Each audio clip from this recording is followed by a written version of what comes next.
The following program is brought to you in living color on NBC.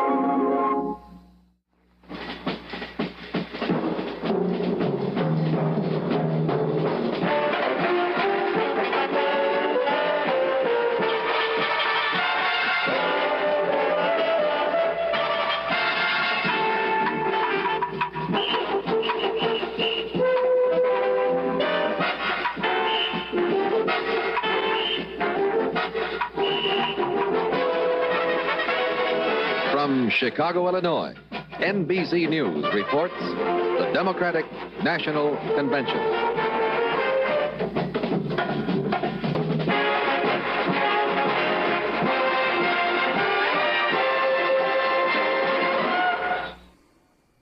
That was the NBC News open animation for the network's 1968 coverage.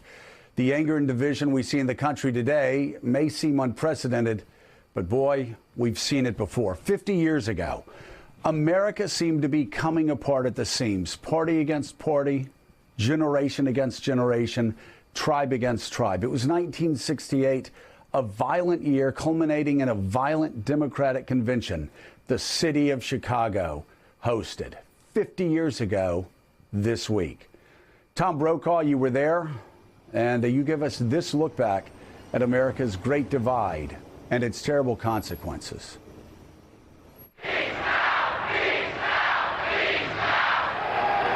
The Democratic National Convention, Chicago, August 1968. The country deeply divided. The war in Vietnam claiming hundreds of American lives every week. The convention was a disaster waiting to happen. How do you do? Happy to see you. The Democratic contenders were Vice President Hubert Humphrey and anti-war senators Eugene McCarthy and George McGovern. Robert Kennedy had been killed just 3 months earlier. A move to draft his brother Ted went nowhere. President Lyndon Johnson had withdrawn from the race over Vietnam.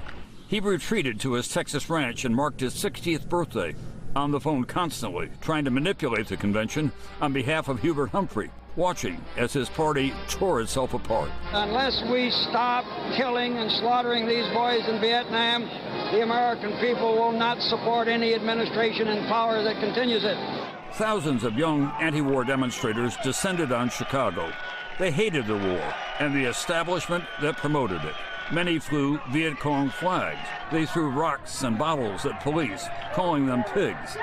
They wanted to provoke a confrontation. And they got just that.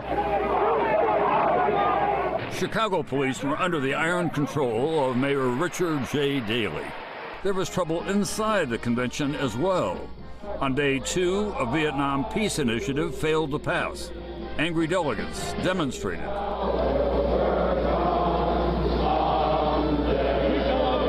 Until the house band was ordered to drown them out. It continued to get ugly. What are you trying to strong-arm stuff? He's an elected delegate. Chicago police are now in the aisles here with billy clubs, clearing people out. This surely is the first time that policemen have ever entered the floor of a convention. In the United States. On day 3 in nearby Grant Park, police with billy clubs and tear gas broke up a rally by thousands of protesters who refused to disperse. The police formed into a wedge, waded in, and the battle was on.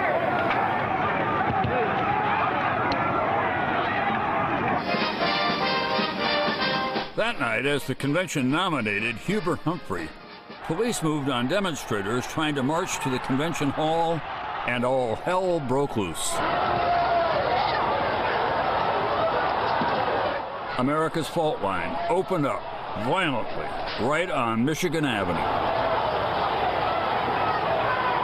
Police swirling all around us, people screaming, being dragged to the paddy wagons, a scene of wild disorder.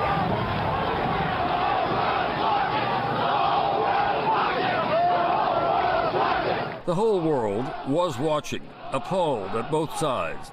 News of the violence soon reached the convention floor.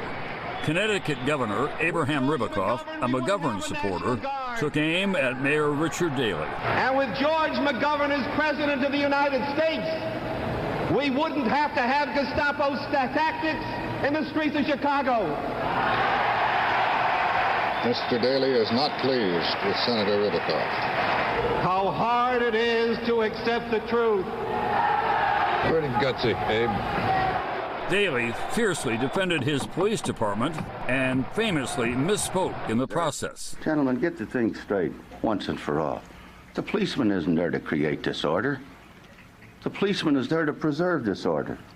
The morning after, America's generational divide was on full display. One of the radical organizers, Jerry Rubin. Police are brutal. Police protect the status quo, and police consider enemies of the state anybody who stands up and challenges what the police protect. Chicago police spokesman Frank Sullivan. These people are revolutionaries bent on the destruction of the government of the United States of America. They're a pitiful handful. What I saw there were American young men and women being savagely beaten by policemen simply because they were out on the street protesting against policies over which they have had very little to say. Hubert Humphrey, after a long time of yearning for it, has finally won his party's nomination, and in the opinion of a great many people, there's serious question now about how much the nomination he won is worth. Humphrey faced an almost impossible task: to bridge the divide, to unify his party. We do not want a police state, but we need a state of law and order. And neither mob violence nor police brutality have any place in America. Even as he spoke, the showdown in the streets continued, the final enduring image of a disastrous convention. The old men running this convention were absolutely determined to have everything their way, and they almost succeeded. And in the process, they may have succeeded in losing the election. All set? Yes, sir. See you downtown, fellas. Just days later, Richard Nixon opened his campaign in Chicago and was welcomed with a ticker tape parade. He promised law and order. And that November, a nation still deeply divided narrowly elected him President of the United States.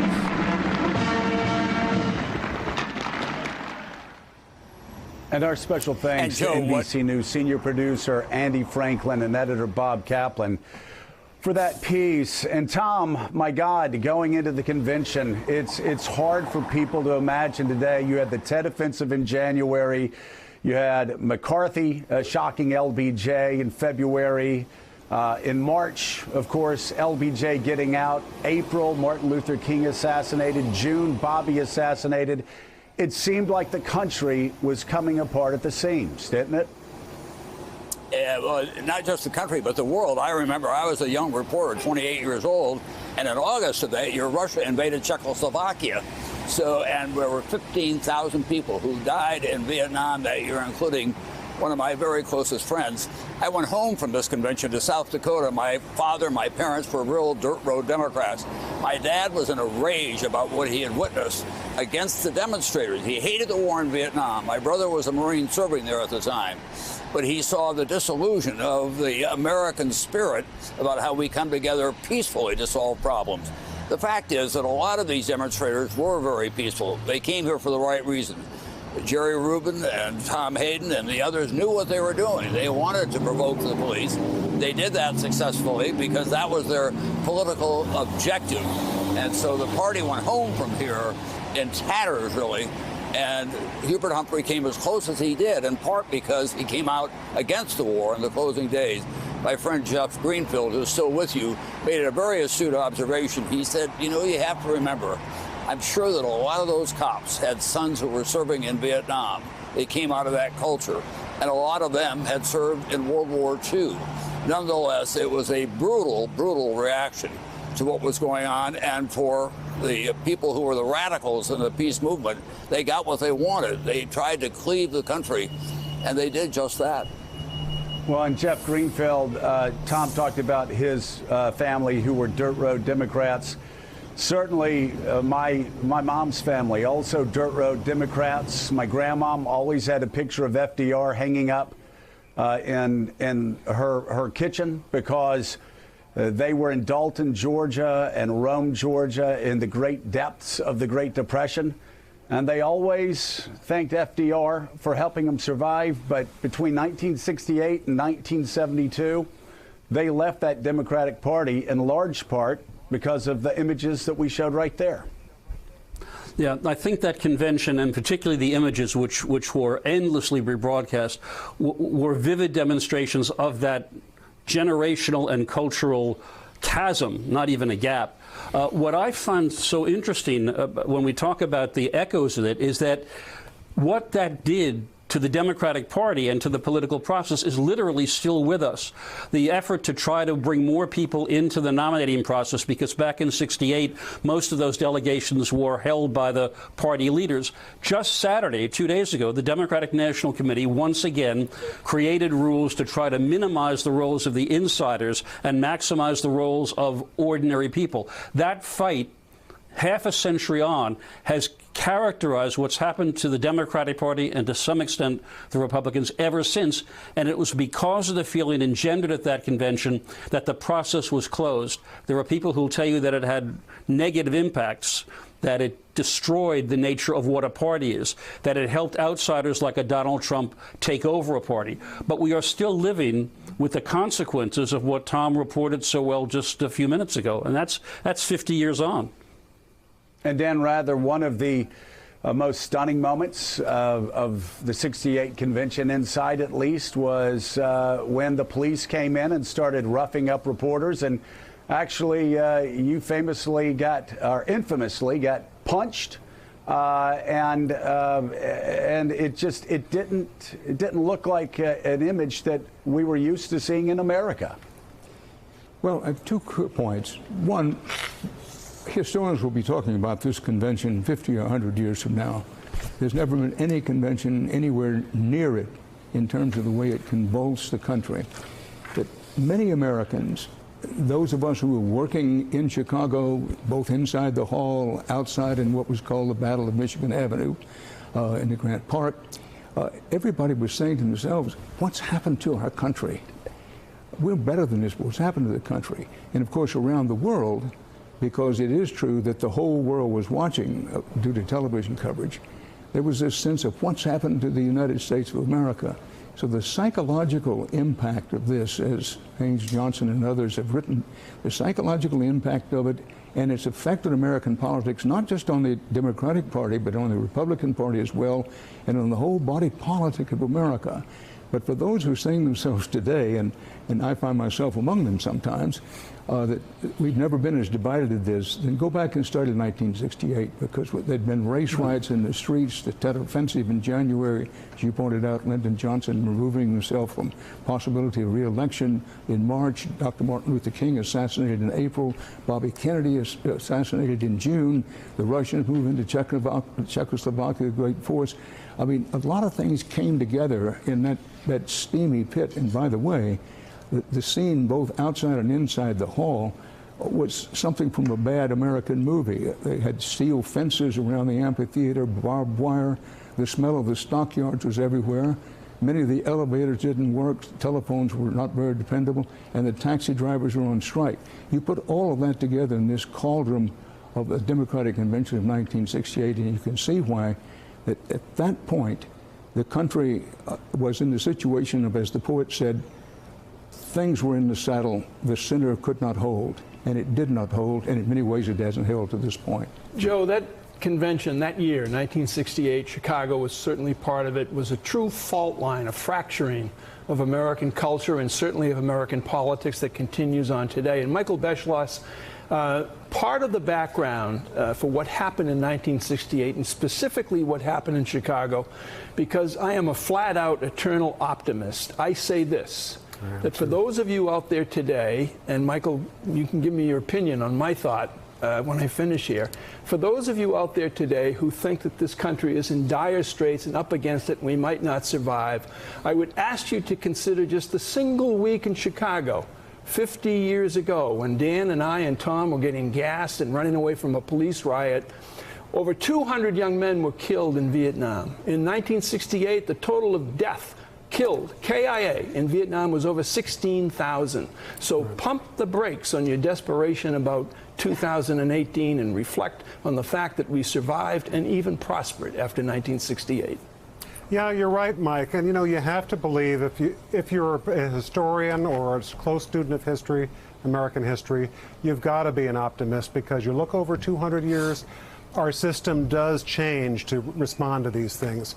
You know, the Democratic Convention that year, the majority of Democrats across the country had turned against the Vietnam War, but LBJ and the establishment had such a grip on what the delegates did on that floor that they couldn't pass an anti-Vietnam War platform plank. They nominated Hubert Humphrey, who had not campaigned in a single primary, totally unrepresentative. And as Jeff mentioned, you know, the system changed. It's a lot more open. And you have to assume that we learn from these things. You know, it took a long time for Congress finally to demand that the Vietnam War ended, but it did. After Watergate, you know, politicians across the country looked at a president who was forced to resign because of corruption, because of scandal, and they said, I want to make sure I'm the opposite of that. Americans demanded it. You know, Peggy, though, I completely agree. The United States learns, and the arc of civilization is forever upward. But I am reminded that it was 50 years since Chicago. It was 25 years, again, on a very small point, but a personal point, that I started knocking on doors to run for office. And after my first day of knocking on doors, I was with my mom and dad that night, and they said, what did you learn today? I said, I learned that you're either on John Wayne's side or you're on Jane Fonda's side. And there is no in between. I was shocked at how split, even in Pensacola, how split everybody was. And of course, it was a joke back then, but 25 years later, it seems we're still there. Yeah, Time magazine had a cover 50 years ago, 1968, that said, America divided. They said, we are different, we are two countries. And I think of that often because all of my life since then, it has been America divided, sometimes sharply and painfully, sometimes less so. But it's just true, and Time captured it. I want to mention quickly, Joe, something optimistic, I guess. 1968 was a brutal and harrowing year. But in December of 1968, NASA sent up a spaceship, and Jim Lovell and Frank Borman were on it. It was Apollo 8. I think they were attempting to circle the moon. During that trip, they read from the Bible. You know, it was live broadcast from the inside of the space capsule. They read from the Old Testament. They read, as I remember it, from Genesis. In the beginning was the Word. And NASA, shortly after that broadcast, received a telegram from a woman in the Midwest, as I remember it, who said the simple words, "Thank you guys for saving 1968." It was a transcendent moment and a beautiful punctuation after the end of a painful, harrowing year. And Susan Page, 7 months later, Neil Armstrong walked on the moon. For probably all of us, when we see the image of those Apollo rockets going off the launch pads, it gives us chills. America at its best. You know, if there's a lesson from John McCain, who we were talking about earlier, it's that you should be optimistic in general and optimistic about America in particular. And if you're thinking about the contrast with 50 years ago with 1968, think about the opportunities for someone like me, for a woman in America, so greatly expanded in the past 50 years. Or the racial diversity, not a perfect nation, but racial diversity in our country, so much more fabric of the country now than it was then. Our treatment of the LGBT community. I mean, there are ways in which our society is better, although there is no denying that we have some big divisions and challenges ahead. All right, our thanks to an incredible panel. We need 3 hours just with this panel. Tom Brokaw, Dan Rather, Michael Beschloss, Susan Page, Jeff Greenfield, Mike Barnicle, and Peggy Noonan. Thank you all so much. That does it for us this morning. Chris Jansing picks up the coverage. Joe, thank you. Thanks for checking out MSNBC on YouTube, and make sure you subscribe to stay up to date on the day's biggest stories. And you can click on any of the videos around us to watch more from Morning Joe and MSNBC. Thanks so much for watching.